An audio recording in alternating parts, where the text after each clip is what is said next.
Hello everyone, welcome to Ashraj academy.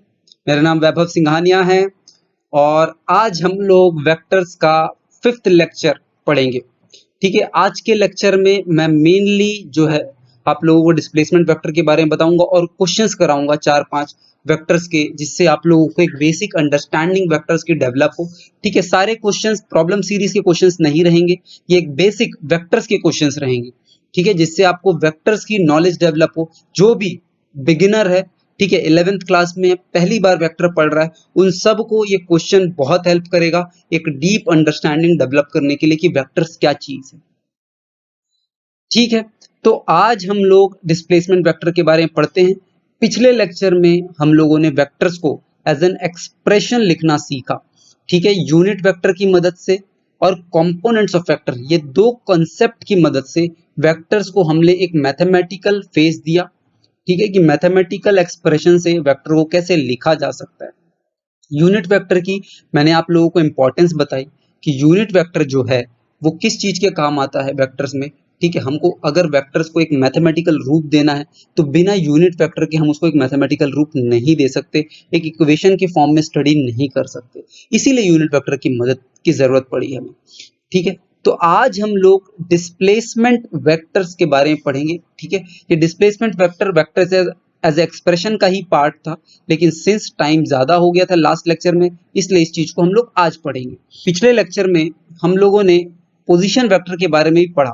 ठीक है, कि पोजीशन वेक्टर जो होता है वो आप लोगों को किसी भी पॉइंट की पोजीशन किसी भी एक पॉइंट के रेस्पेक्ट में डिफाइन करने के काम आता है। ठीक है, और नॉर्मली हम लोग ओरिजिन के रेस्पेक्ट में डिफाइन करते हैं क्या? ठीक है, ओरिजिन के रेस्पेक्ट में किसी भी पॉइंट की, मैंने आप लोगों को बताया था, कोई भी x, y कोऑर्डिनेट है, अगर इसकी पोजीशन ओरिजिन के रेस्पेक्ट में अगर मुझे डिफाइन करनी है तो मैं ओरिजिन से एक पोजीशन वेक्टर ड्रॉ करूंगा, ये वेक्टर। ठीक है, और बोलूंगा कि इस वेक्टर्स के कारण इसकी पोजीशन मुझे पता चलती है और मैं इसकी जो पोजीशन है वो यूनिट वेक्टर की मदद से, ठीक है, और कंपोनेंट ऑफ वेक्टर की मदद से एक वेक्टर ये x डायरेक्शन में बनेगा और दूसरा वेक्टर ये y डायरेक्शन में बनेगा। ट्रायंगुलर लॉ की मदद से इसको मैं एक्स आई कैप प्लस वाई जे कैप बोल देता हूँ। ठीक है, तो किसी भी पॉइंट की पोजीशन रिप्रेजेंट करने के लिए पोजीशन वेक्टर का यूज होता है और उसको हम लोग इस तरह से डिफाइन करते हैं। लेकिन आज हम लोग पढ़ने कुछ और वाले हैं। आज हम लोग डिस्प्लेसमेंट वेक्टर के बारे में पढ़ने वाले हैं। ठीक है क्या, कि डिस्प्लेसमेंट वेक्टर क्या चीज है। देखिए, कोई भी पॉइंट, ठीक है, अगर वो ए पॉइंट से कोई इंसान चालू करता है और बी पॉइंट तक डिस्प्लेस हो गया, तो आप लोगों को पता है उसकी डायरेक्शन ऑफ डिस्प्लेसमेंट ये रही है क्या? ठीक है, ए से बी तक वो डिस्प्लेस हुआ है, मतलब डायरेक्शन ऑफ डिस्प्लेसमेंट ये है। तो जो डिस्प्लेसमेंट वेक्टर बनेगा वो इस ए पॉइंट से बी पॉइंट तक का लेंथ उसका मैग्नीट्यूड हो जाएगा।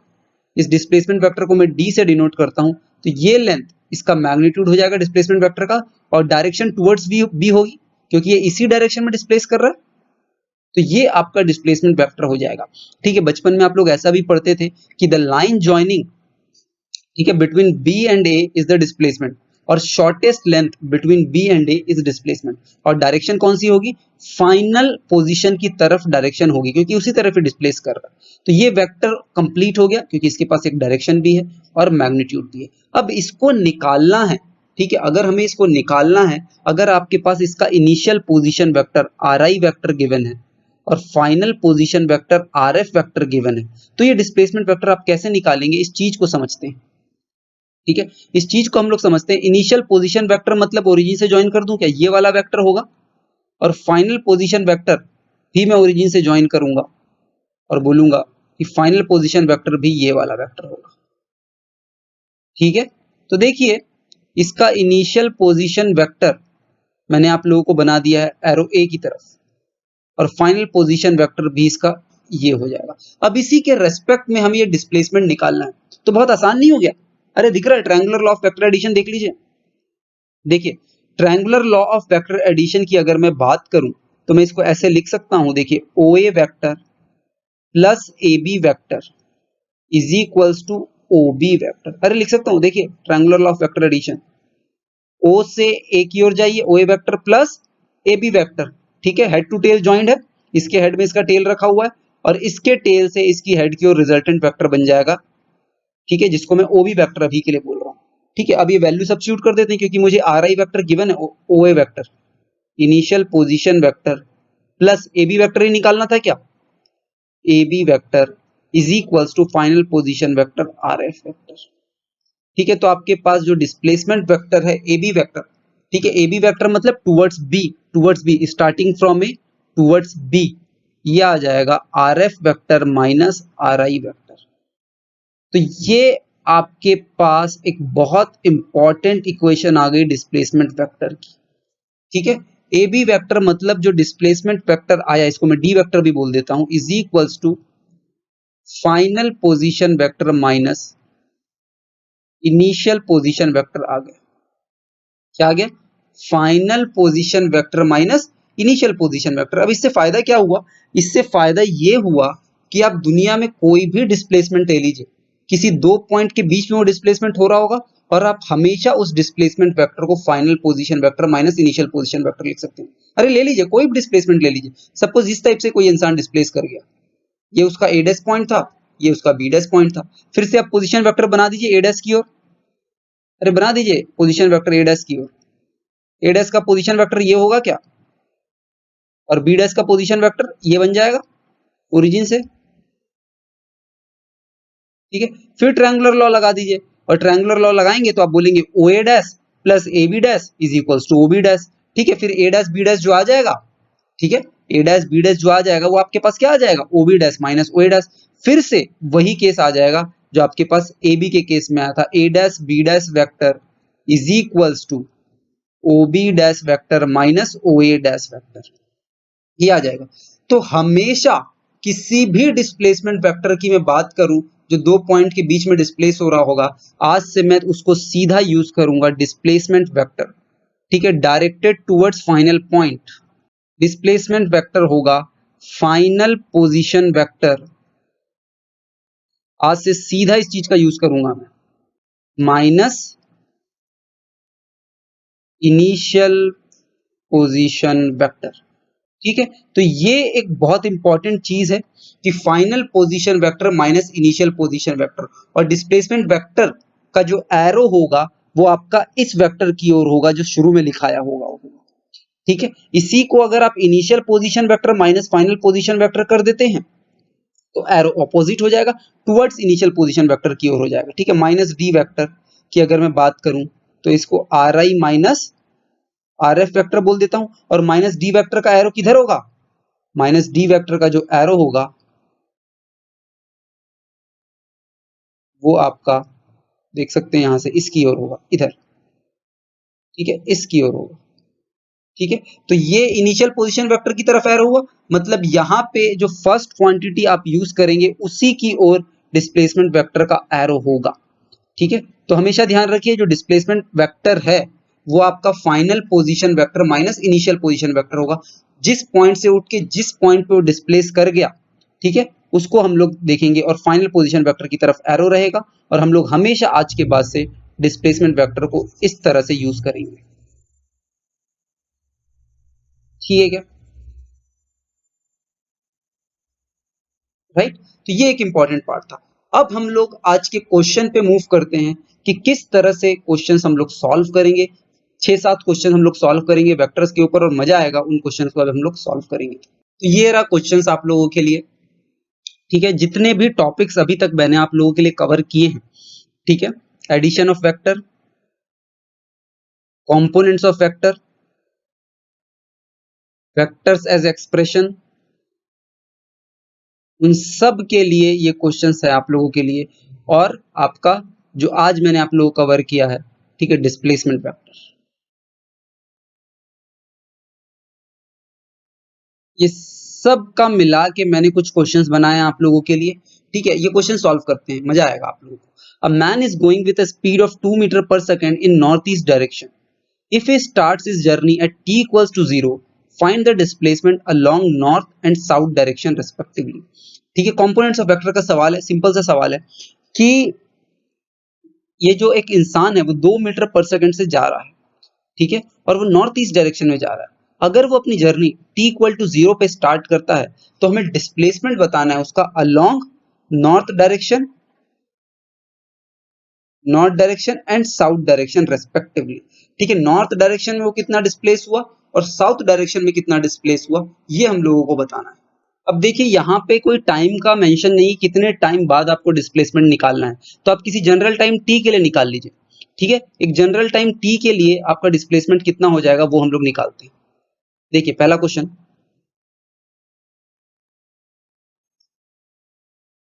हम लोगों को बोल रहा है कि ये आपका, ठीक है, नॉर्थ ईस्ट वेस्ट साउथ है, east west north and south. ठीक है, कोई इंसान नॉर्थ ईस्ट डायरेक्शन में जा रहा है, ठीक है, किस डायरेक्शन में जा रहा है, नॉर्थ ईस्ट डायरेक्शन में। जब भी आपको इस टाइप से गिवन हो कि नॉर्थ ईस्ट डायरेक्शन में वो जा रहा है, तो आप हमेशा नॉर्थ और ईस्ट का बाइसेक्टर एंगल, दोनों के लिए बराबर एंगल आप मेजर करेंगे। मतलब यहां से भी 45 डिग्री और यहां से भी 45 डिग्री। नहीं तो अगर कोई डिफरेंट एंगल पे होगा तो वो आपको मेंशन करेगा कि north 30 degree east, north 40 degree west, इस टाइप से वो मेंशन करेगा आप लोगों के लिए। ठीक है, पर अगर नहीं गिवन है तो आप तो बिल्कुल इक्वल एंगल मान लेंगे, नॉर्थ 45 डिग्री ईस्ट। तो मैंने मान लिया कि नॉर्थ ईस्ट डायरेक्शन में वो जा रहा था 2 मीटर पर सेकंड से। अब मुझे डिस्प्लेसमेंट निकालना है नॉर्थ और साउथ डायरेक्शन में। ठीक है, इनिशियली पॉइंट ये था, ओरिजिन से चालू किया, मैं मान लेता हूँ। ठीक है, अब वो 2 मीटर पर सेकंड से कंटिन्यूअसली एक यूनिफॉर्म वेलोसिटी से जा रहा है। ठीक है, तो मुझे पता है distance is equals to speed into time. तो किसी टी टाइम बाद वो 2 मीटर पर सेकंड से जा रहा है, किसी टी सेकंड बाद वो कितना डिस्प्लेस हो जाएगा, 2t। तो ये जो डिस्टेंस होगी किसी टी सेकंड बाद, ठीक है, ये जो डिस्टेंस यहाँ से जो मेजर होगी वो 2t बोल देता हूँ मैं। ठीक है, सपोज वो यहाँ पे पहुंच गया किसी टी टाइम बाद इस पॉइंट पे। ठीक है, तो ये डिस्टेंस आपकी 2t हो गई, 2t। ठीक है, अब मुझे इसका कंपोनेंट निकालना है कि अलोंग ईस्ट ये इतना डिस्प्लेस हो गया है क्या। मैंने आपको बताया था वेक्टर का कंपोनेंट ईस्ट की डायरेक्शन में लेने के लिए परपेंडिकुलर टू ईस्ट ऊपर से प्रोजेक्शन कर दीजिए, लाइट रे फॉल करा दीजिए, ये इसकी शैडो बनेगी। तो ये इसका अलोंग ईस्ट कंपोनेंट हो जाएगा। अलोंग नॉर्थ लेने के लिए मैं नॉर्थ के परपेंडिकुलर रेस फॉल करा दूंगा और ये इसकी शैडो बन जाएगी। ये अलोंग नॉर्थ उसका डिस्प्लेसमेंट हो जाएगा। ठीक है, तो इस ट्रायंगल में आप देख लीजिए। ठीक है, अलोंग वाई एक्सिस बोल दूं क्या, इस एक्सिस को मैं वाई एक्सिस बोलूं, इस एक्सिस को मैं एक्स एक्सिस बोल दूं, तो आप लोगों को पता है कि इस लाइन का जो y एक्सिस के अलोंग कंपोनेंट कितना होगा। ठीक है, इस एंगल की अगर आप बात कर रहे हैं तो 2t cos 45 लिख लीजिए। ठीक है, इसको a पॉइंट बोल दीजिए, इसको b पॉइंट बोल दीजिए। OB की जो लेंथ आ जाएगी वो कितनी बोल दूं मैं, OA cos 45 डिग्री या sin 45 डिग्री, कुछ भी लिख लीजिए, बात तो एक ही है। ठीक है, अरे राइट एंगल ट्रायंगल है, ये हाइपोटेन्यूज हो गया OA। ठीक है, तो ये वैल्यू जो आ जाएगी आपके पास 2t मल्टीप्लाइड बाय 1/√2, मतलब √2t। तो displacement along north direction is √2t और displacement along east direction √2t। लेकिन हमें क्वेश्चन में बोला था आपको नॉर्थ डायरेक्शन के अलोंग डिस्प्लेसमेंट निकालना है जिसकी वैल्यू है, और साउथ डायरेक्शन के अलोंग डिस्प्लेसमेंट निकालना है। तो साउथ डायरेक्शन के अलोंग क्या होगा डिस्प्लेसमेंट, अगर कोई इंसान नॉर्थ में मूव कर रहा है तो मैं उसको ऐसा बोल दूं क्या कि वो माइनस टाइम साउथ में मूव कर रहा है।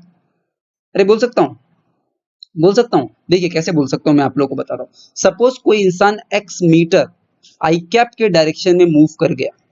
ठीक है, सपोज कोई इंसान x मीटर आई कैप के डायरेक्शन में मूव कर गया, मतलब टुवर्ड्स x एक्सिस मूव कर गया, तो मैं उसको ऐसे लिख दूं क्या कि वो माइनस x डिस्प्लेस कर गया माइनस आई कैप के अलोंग। देखिए सेम सेंस बना रहा है, अरे सेम सेंस बना रहा है। तो माइनस आई कैप के अलोंग वो कितना मूव किया, माइनस x। तो इसी तरह कोई इंसान अगर नॉर्थ डायरेक्शन में √2t मूव किया है और पूछा जाए बताओ साउथ डायरेक्शन में वो कितना मूव किया, तो बोल दीजिए -√2t, बोल दीजिए। ठीक है, तो यहाँ पे आंसर आप इस तरह से दे देंगे। ठीक है, कि it's movement, it's displacement along north direction is √2t and it's displacement along south direction is -√2t। ठीक है, ये आंसर आप लोग दे देंगे। राइट, नेक्स्ट क्वेश्चन की ओर मूव ऑन करते हैं। A man has displaced 3 metre along east and then takes a right turn to move 5 metre. एक इंसान है 3 मीटर ईस्ट के डायरेक्शन में मूव करता है और उसके बाद एक राइट टर्न ले लेता है। ठीक है, और फिर 5 मीटर मूव करता है।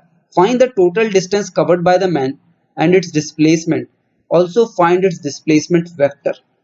ठीक है, तो इस चीज को फिर से हम लोग डायग्राम के थ्रू बनाते हैं। देखिए फिजिक्स में डायग्राम बहुत इंपॉर्टेंट है, बिना डायग्राम के आप लोग क्वेश्चन सॉल्व नहीं कर सकते।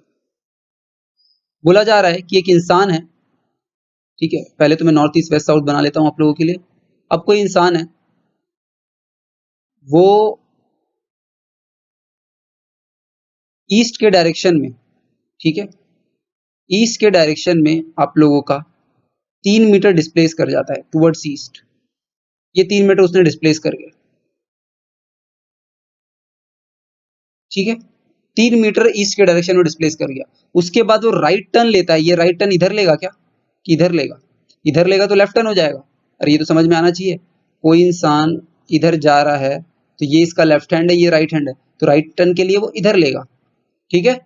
तो राइट टर्न अगर कोई इंसान लेता है इस डायरेक्शन में और बोलता है कि फिर से वो 5 मीटर मूव कर गया, 5 मीटर मूव कर गया राइट टर्न लेके, ये 5 मीटर मूव करा देता है, ये 5 मीटर मूव कर गया।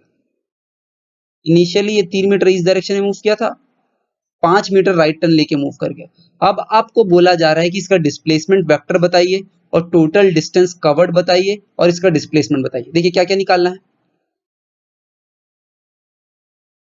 डिस्प्लेसमेंट तो वेक्टर क्वांटिटी, इसका मैग्नीट्यूड निकालना है कितना है, डिस्टेंस कवर्ड निकालना है कितना है, और आपका डिस्प्लेसमेंट वेक्टर भी निकालना है किसकी डायरेक्शन के साथ, ठीक है, डिस्प्लेसमेंट वेक्टर। तो ये इसकी इनिशियल पॉइंट थी क्या, ओ, ये इसका फाइनल पॉइंट था क्या, बी, ठीक है। इनिशियल पॉइंट ओरिजिन पे था और फाइनल पॉइंट बी पॉइंट पे था।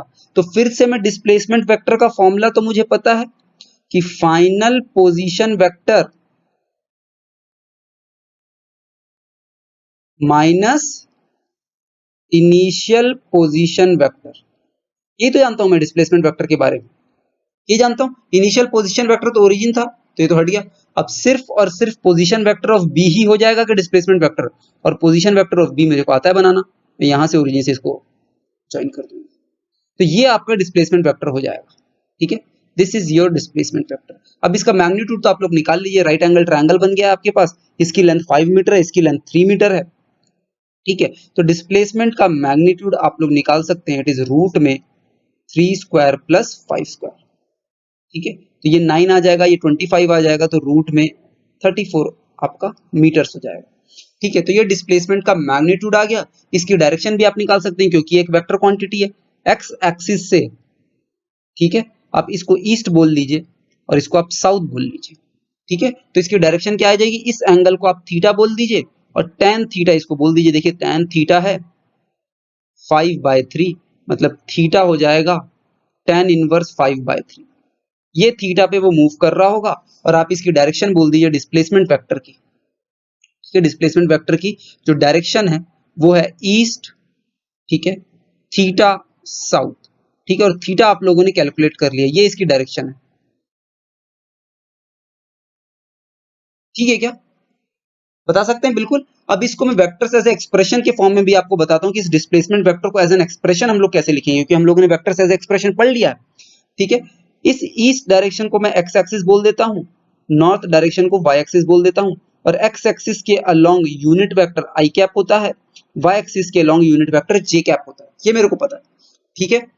अब आप देखिए ये जो डिस्प्लेसमेंट वेक्टर है वो इस पॉइंट को अगर मैं कोई नाम दे दूं ओ ए, OA vector plus AB vector मिलके ही तो डिस्प्लेसमेंट वेक्टर बना है, ठीक है। या फिर इस डिस्प्लेसमेंट वेक्टर का x कंपोनेंट में देख रहा हूं OA है क्या, मतलब इसके पास एक x कंपोनेंट है 3i कैप और y कंपोनेंट है, ठीक है। इसको मैंने j कैप बोला है क्या, y एक्सिस के अलोंग j कैप बोला है, लेकिन ये कंपोनेंट माइनस y एक्सिस के अलोंग है, तो इसको मैं ऐसे लिखूं 5 टाइम्स माइनस j कैप, क्योंकि minus j cap unit vector के अलोंग है ये।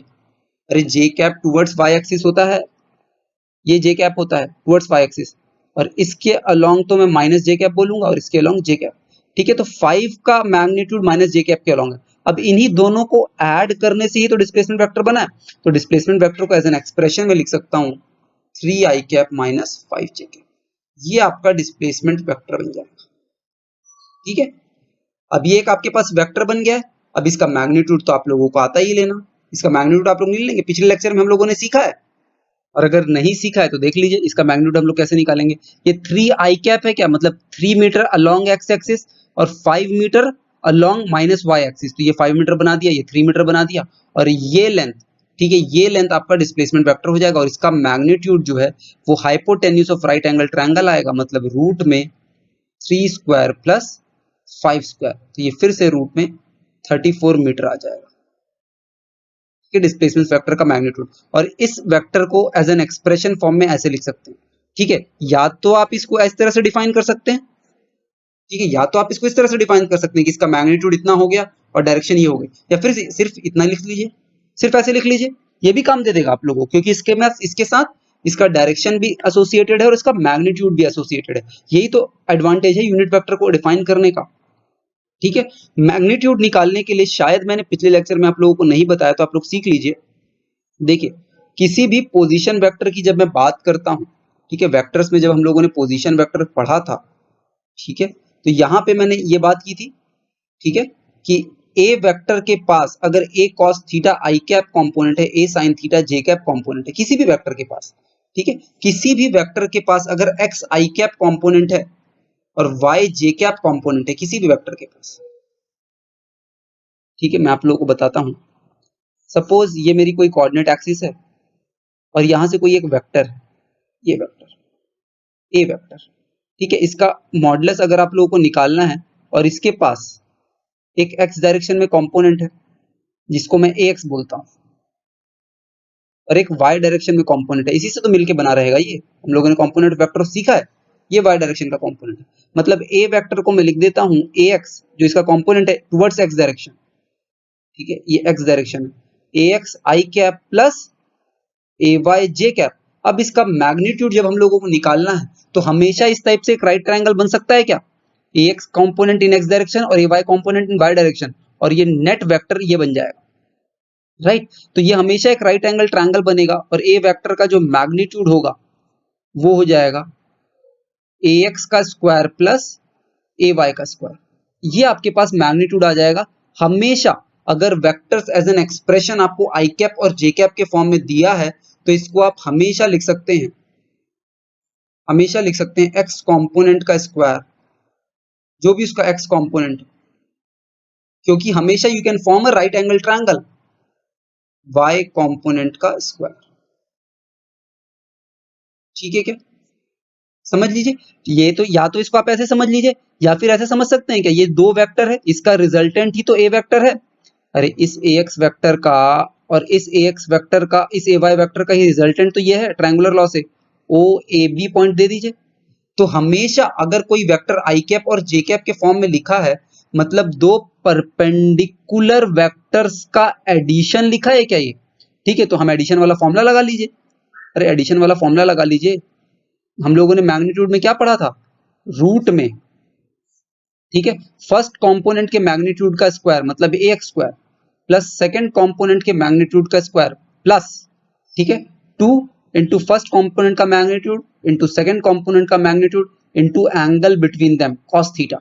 अब देखिए यहाँ पे इनके बीच का एंगल कितना, ये दो वेक्टर के बीच का angle tail to tail measure करूंगा, ये ए एक्स हो जाएगा, ये एंगल हो जाएगा क्या 90 डिग्री, ठीक है, 90 डिग्री हो जाएगा, दो परपेंडिकुलर वेक्टर का समेशन ले रहा हूं मैं, मतलब ये कट जाएगा।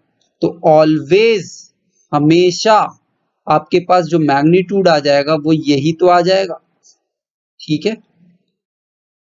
तो कोई भी वेक्टर अगर आई कैप और जे कैप के फॉर्म में गिवन है, ठीक है, आई कैप मतलब एक्स डायरेक्शन के अलोंग उसका मैग्नीट्यूड और जे कैप मतलब वाई डायरेक्शन के अलोंग उसका मैग्नीट्यूड, ठीक है, और ये दोनों कंपोनेंट को मिला के ही आपका रिजल्टेंट वेक्टर बनेगा। तो you will always form a right angle triangle with one side of x component and another side of y component. The magnitude of the resultant vector is the hypotenuse ax square plus ay square. Always, always, right? तो ये एक important concept था जो आप लोगों को सीखना था। अब हम लोग हमारे क्वेश्चन पे चलते हैं।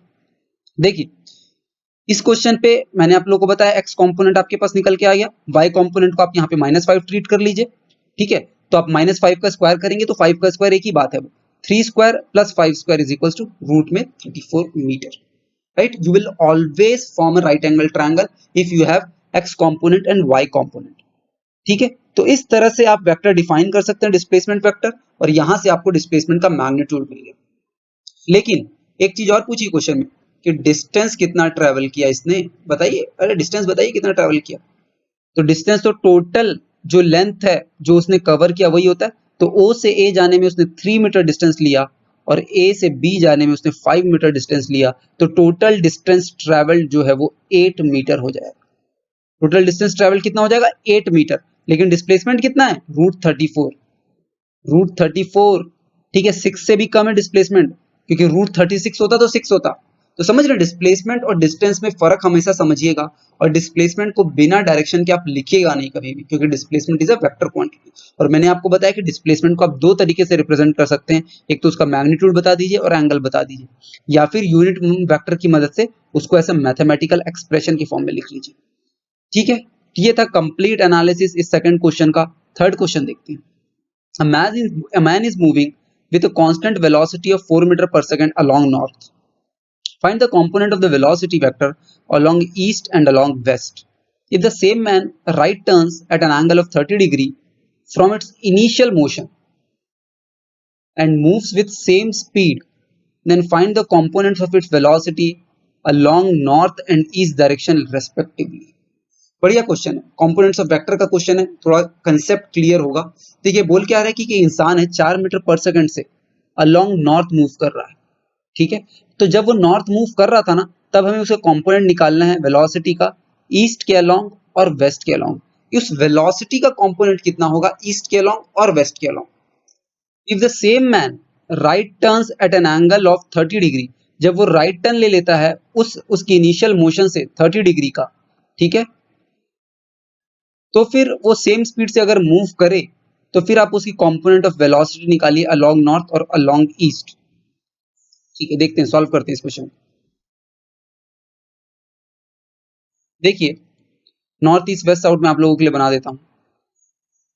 ये नॉर्थ ईस्ट वेस्ट साउथ, ठीक है। इनिशियली कोई इंसान अलोंग नॉर्थ मूव कर रहा है, ठीक है, कोई भी जो वेक्टर है वो अलोंग नॉर्थ मूव कर रहा है, यदि तो मैं बोलता हूं कि it is moving along north, ऐसे मूव कर गया, ठीक है। 4 मीटर पर सेकंड से मूव कर रहा है क्या, 4 मीटर पर सेकंड से, ठीक है। तो ये एक मैंने वेलोसिटी वेक्टर बनाया है। क्या बनाया है, ये वेलोसिटी वेक्टर।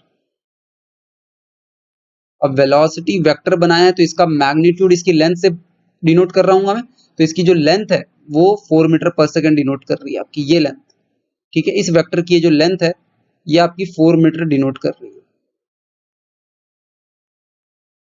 ठीक है। और इसकी डायरेक्शन तो अलोंग नॉर्थ है, ये डायरेक्शन तो बता ही रही है आप लोगों को, ठीक है। अब पूछ रहा है कि ईस्ट के अलोंग इस वेलोसिटी का कंपोनेंट कितना होगा और वेस्ट के अलोंग इस वेलोसिटी का कंपोनेंट कितना होगा, बताइए कैसे निकालेंगे। आपके पास इस वेलोसिटी का कंपोनेंट इस डायरेक्शन में पूछ रहा है, मतलब कोई इंसान अगर नॉर्थ डायरेक्शन में डिस्प्लेस हो रहा है तो इस डायरेक्शन में वो कितना डिस्प्लेस हुआ, अरे 0 डिस्प्लेस हुआ, हो ही नहीं रहा इस डायरेक्शन में। अगर कोई इंसान ऐसे जाता तो मैं बोलता देखिए इस डायरेक्शन में इतना डिस्प्लेस हुआ है, ठीक है, इस डायरेक्शन में उसकी वेलोसिटी का कंपोनेंट इतना है, ठीक है। अगर कोई इंसान सिर्फ ऐसे जा रहा है तो मैं सिर्फ प्रोजेक्शन वाले रूल से बोल दूं क्या, इस डायरेक्शन में वेलोसिटी कंपोनेंट देखने के लिए मैं यहां से ऊपर से एक रे प्रोजेक्ट कर दूंगा परपेंडिकुलर टू ईस्ट, और देखूंगा इस लाइन का जो शैडो बनेगा वो क्या बनेगा। और मेरे को पता है इस लाइन की कोई शैडो बनेगी ही नहीं, अरे इस लाइन की कोई शैडो बनेगी ही नहीं, एक पॉइंट बन जाएगा इस लाइन की शैडो यहाँ पे। इस पॉइंट की कोई लेंथ होती है क्या, नहीं होती, 0 लेंथ। तो मैग्नीट्यूड है ईस्ट डायरेक्शन में 0, ठीक है क्या। और वाई डायरेक्ट मतलब वेस्ट डायरेक्शन भी मैग्नीट्यूड आपका 0 हो जाएगा, क्योंकि वेस्ट के लिए भी मैं ऐसा ही प्रोजेक्शन करूंगा और देखूंगा एक पॉइंट बन रहा है, ठीक है। तो इस वेक्टर का मैग्नीट्यूड ईस्ट और वेस्ट डायरेक्शन में तो कुछ है ही नहीं, ठीक है। किसी और डायरेक्शन में बोलता वो तो मैं सोचता, पर इस डायरेक्शन में वो मैग्नीट्यूड नहीं है। अब बोल रहा है कि यहां से वो राइट टर्न ले लिया 30 डिग्री, ठीक है। देखिए जब यहां से राइट टर्न लेगा 30 डिग्री तो वो इस डायरेक्शन में मूव करेगा और ये वेक्टर वो फॉलो करेगा, ठीक है। जो उसके लिए नया वेक्टर आ जाएगा वो मैं आप लोग के लिए बना देता हूँ, दिस वेक्टर, ठीक है। ये वेक्टर वो फाइनली मूव करेगा। और एंगल हमेशा टेल टू टेल होता है क्या, मतलब इस वेक्टर और इस वेक्टर का, ठीक है। इस वेक्टर को जब मैं ऊपर ले जाऊंगा तो वो वेक्टर ऐसा बनेगा नॉर्थ डायरेक्शन वाला, और फाइनली इसका वेक्टर ऐसा बनेगा, मतलब ये एंगल 30 डिग्री मेजर करूंगा मैं, ठीक है। अब यहां से ये एंगल मेजर मत कर लीजिएगा 30 डिग्री, क्योंकि हमेशा इसका final position, final velocity vector ये होगा, ये वाला, और इनिशियल वेलोसिटी वेक्टर ये वाला है, और इन दोनों का टेल्स टू टेल मेजर करूंगा मैं एंगल, ठीक है। तो इसीलिए फाइनल वेलोसिटी वेक्टर ये होगा, क्योंकि इसकी टेल से जब मैं मेजर करूंगा तो वो 30 डिग्री ऐसे डिस्प्लेस हुआ होगा, ठीक है। तो ये एंगल 30 डिग्री है, ठीक है। और अब वो 4 मीटर पर सेकंड से फिर मूव कर रहा है।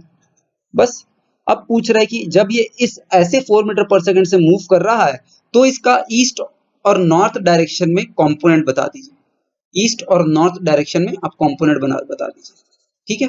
तो फिर देखिए, जब मैं इस डायरेक्शन में इसका कंपोनेंट निकालूंगा, इस डायरेक्शन में इसका कंपोनेंट निकालूंगा, तो मैं ऊपर से ईस्ट के परपेंडिकुलर रेस फॉल करा दूं क्या? ठीक है, फॉल करा दिया।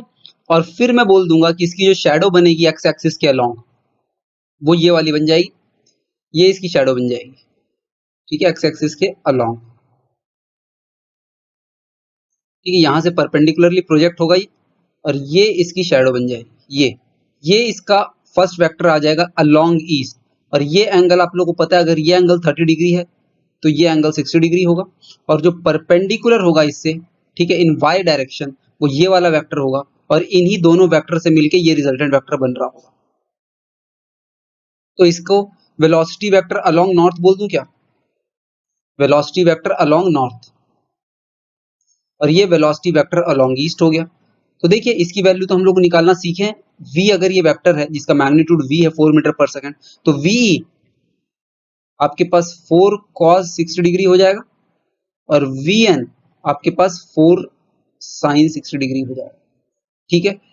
देखिए, दो वेक्टर, इस वेक्टर का रिजल्ट, इस वेक्टर का कंपोनेंट मुझे v के डायरेक्शन में अगर निकालना है, और ये दोनों वेक्टर एंगल 60 डिग्री बना रहे हैं, तो ve is equals to v cos 60 degree, ठीक है। और ऑपोजिट वाला जो साइड होगा, ऑपोजिट वाला साइड होगा v sin 60 डिग्री।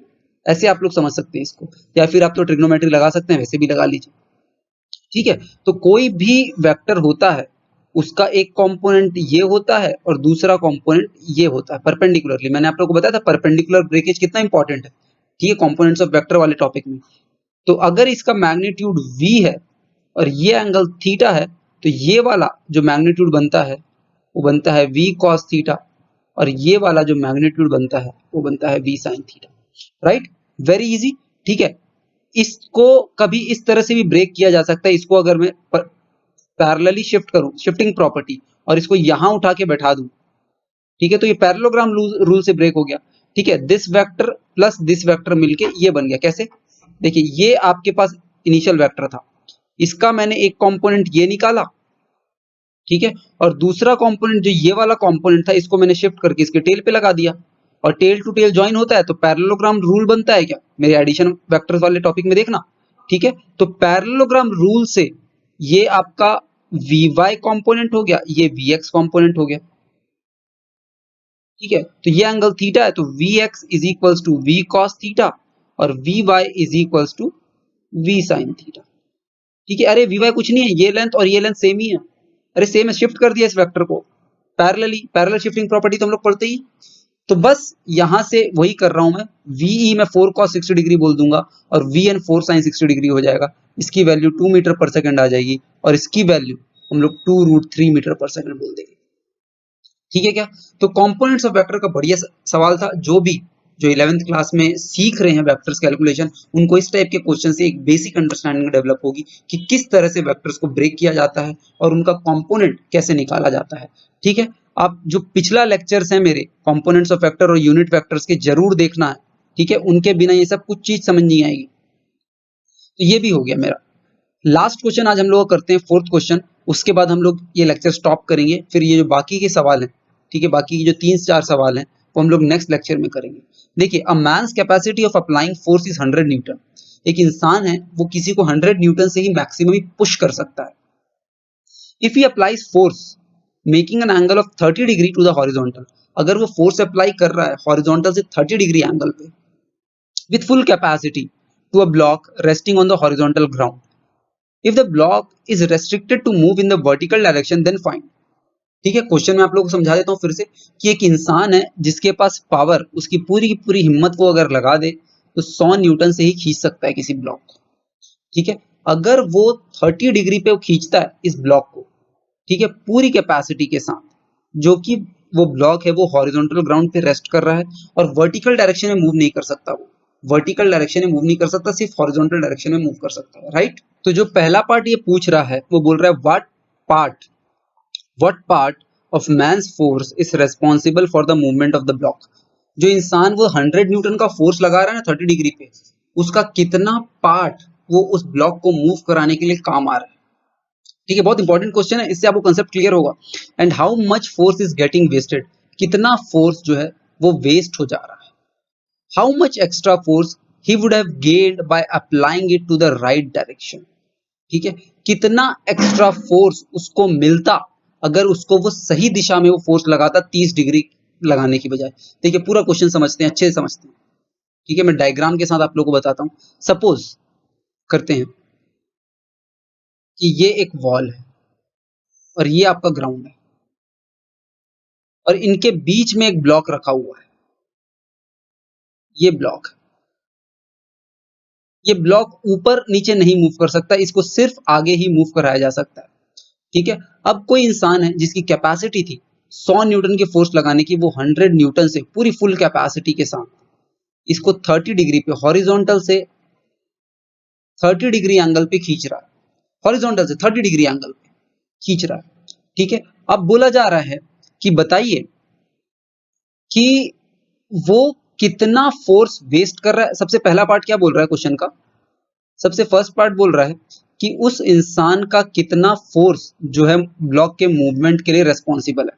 अब आप देखिए ये जो फोर्स वो लगा रहा है, ये जो फोर्स वो लगा रहा है, ठीक है, इसका सिर्फ और सिर्फ हॉरिजॉन्टल डायरेक्शन का जो कंपोनेंट होगा वही तो रेस्पॉन्सिबल होगा इस ब्लॉक के मूवमेंट के लिए, क्योंकि वर्टिकल डायरेक्शन का जो कंपोनेंट होगा, ठीक है, इस फोर्स का मैं कंपोनेंट कर रहा हूं मैं, इस फोर्स का जो वर्टिकल डायरेक्शन का कंपोनेंट होगा वो तो इस ब्लॉक को मूव करा ही नहीं सकता, क्योंकि वर्टिकल डायरेक्शन में क्या है, रेस्ट्रिक्शन है,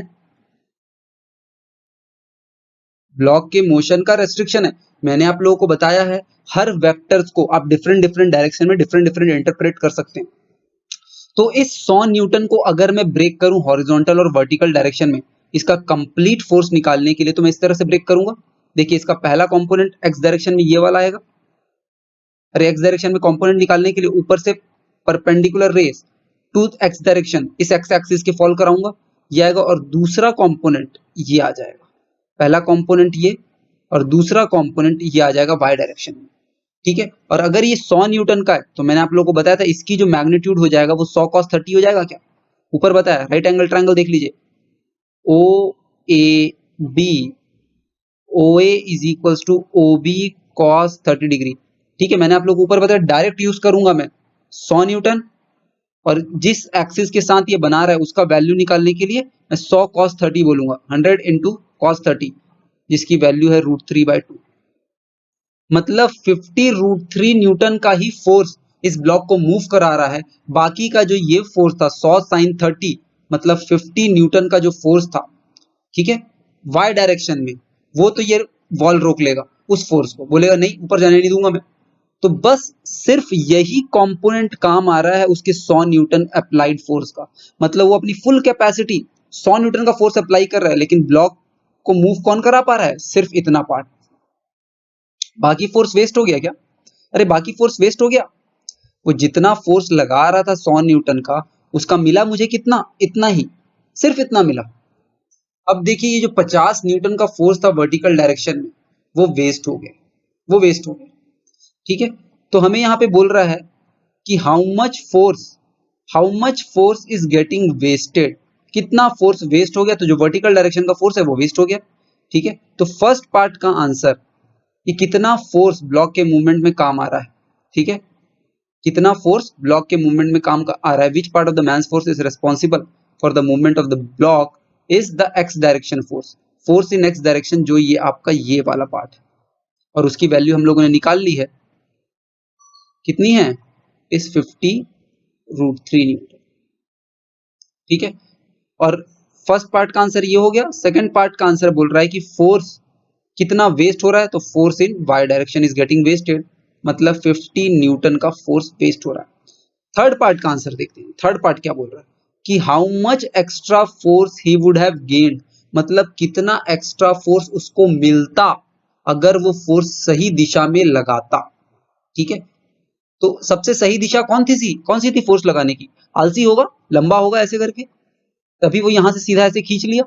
अगर थोड़ा सा इंटेलिजेंट होता तो झुक जाता और फिर फोर्स सीधा हॉरिजॉन्टल डायरेक्शन में लगाता। क्या फोर्स सीधा ऐसे हॉरिजॉन्टल डायरेक्शन में लगाता झुक के, पर उसे झुका नहीं गया, इसलिए जो है वो काम बेवकूफों वाला कर गया और सिर्फ इतना ही फोर्स उसका काम आ रहा है 100 न्यूटन में से।